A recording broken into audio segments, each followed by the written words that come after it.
கர்த்தருடைய நாமத்துக்கு மகிமை உண்டாவதாக.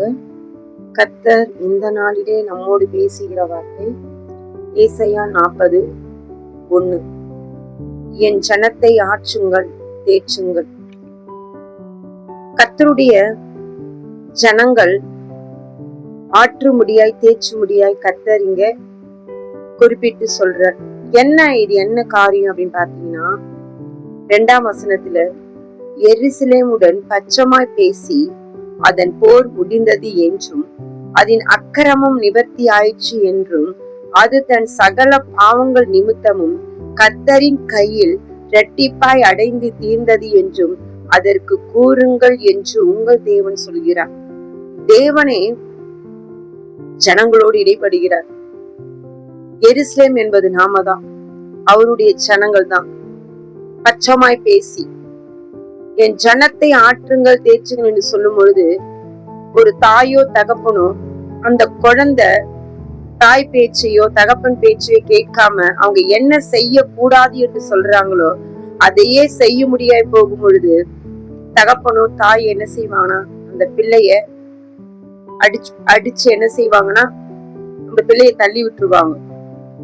அப்ப அது அழுதுகினே இருக்கும்போது தாயும் தகப்பனும் பார்த்து அதை அணைச்சி அதை என்ன செய்வாங்கன்னா தோல் மேல போட்டு ஆற்றுவாங்க. அப்புறமா தேற்றத்து இதை வாங்கி தரேன், அதை வாங்கி தரேன், நம்ம அங்க போலாம் இங்க போலாம் அப்படின்னு சொல்லி அந்த பிள்ளை என்ன செய்வாங்க, சமாதானப்படுத்துவாங்க.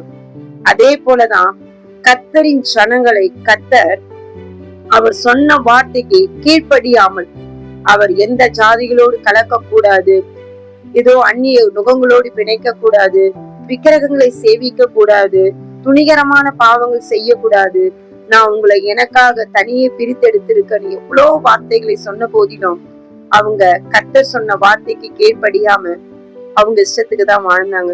நீங்க நியாயாதிபதிகள்ல பாத்தீங்கன்னா 1ஆம் அதிகாரம் 2ஆம் அதிகாரத்துல பாத்தீங்கன்னா கர்த்தர் எதை வேணால் வெறுக்கிறாரோ அவர்கள் அதையே செய்தார்கள்.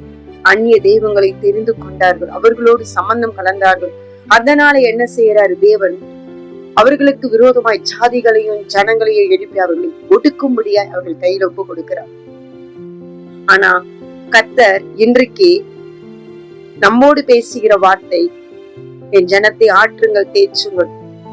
நாம கூட சில காரியங்களில கர்த்தருக்கு விரோதமான காரியங்கள் செய்து நாம் அவருக்கு விரோதமான கையின் கிரியிலோ இல்ல நம்மளுடைய நடக்கைகளோ நம்முடைய பேச்சுகளிலோ அவருக்கு விரோதமான காரியங்கள் செய்து கொண்டு இருப்போமானால் தயவு செய்து நாம் இன்றைக்கு ஆராய்ந்து நம்மை அதிலிருந்து வெளியே கொண்டு வரணும். ஏன்னா அதன் போர் முடிந்தது என்றும் அதன் அக்கிரமம் நிவர்த்தி ஆயிற்று என்றும் அது தன் சகல பாவங்கள் நிமித்தமும் கர்த்தரின் கையில் இரட்டிப்பாய் அடைந்து தீர்ந்தது என்றும். முதலாவது போர் நம்மளுடைய கீழ்ப்படியாமையினால, நம்மளுடைய பாவத்தினுடைய கொடூரத்தினால முதலாவது நமக்கு விரோதமான நபர்களை எழுப்புவார், நமக்கு விரோதமான போர்களை எழுப்புவார்.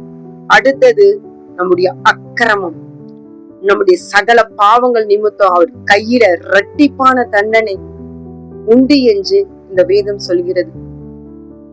அருமையான தேவ ஜனங்களே, தேவனுடைய பிள்ளைகளே, இன்றைக்கு நம்மளுடைய காயங்கள் கொடுமையா இருக்கலாம், நம்மளை தேற்றுவார் என்று இருக்கலாம்.